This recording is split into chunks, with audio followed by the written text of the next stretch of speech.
زیاتو رسنیو خبر ورکړی دی چې د طالبانو دفاع وزیر ملا یعقوب مجاهد او احمد مسعود د افغانستان د وضعیت په اړه خبرې کړې دي.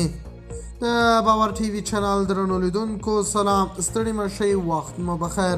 هیله لرم چې جوړ او روغ به یې. په سر کې یادونه کوم که باور ټي وي چینل مو نه وي سبسکرایب کړی، په درنښت سره باور ټي وي چینل سبسکرایب کړئ.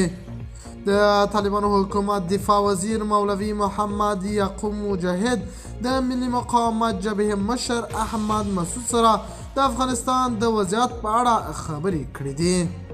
د طالبانو دفاع وزیر ملا یعقوب مجاهد نن پر خپل پیغام کې ویلي دي چې له ښاغلي مسعود سره د خبرو اصلي تمرکز یې پر افغانستان کې د ناامنیو په اړه و.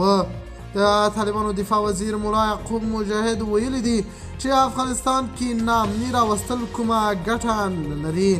هغه ته یې ویلي دي چې ناامني باید په افغانستان کې نه وي. احمد مسعود ویل طالبانو دفاع وزیر ملا یعقوب مجاهد را څخه غوښتنه کړې ده چې نوره جګړې ته د پای ټکی کېږدو او یو ځای باید موږ خبرې وکړو.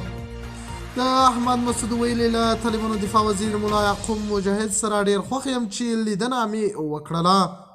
د طالبانو دفاع وزیر ملا یعقوب مجاهد دغه لیدنې په اړه څه نه دي ویلي چې دغه لیدنه څنګه وشوه او چا ورته فرصت برابر کړو. د ایران کې په تهران کې د طالبانو دفاع وزیر ملا یعقوب مجاهد او احمد مسعود لیدنه وکړه چې په پایله کې هم دغه نتیجې ته ورسېدل چې په افغانستان کې به په بشپړه توګه انشاءالله سوله راشي. احمد مسعود ویلي زه هغه وخت جنگ ته د پای ټکی کېږدم که طالبان زما دغه شرطونه پوره کړي. د باور ټي وي چینل درنو لیدونکو دا و زموږ ته د مهال چمتو کړی خبر. د نورو تازه خبرونو لپاره باور ټي وي چینل په درنښت سره سبسکرایب کړئ. الله پامان تر بیا آخري چارې.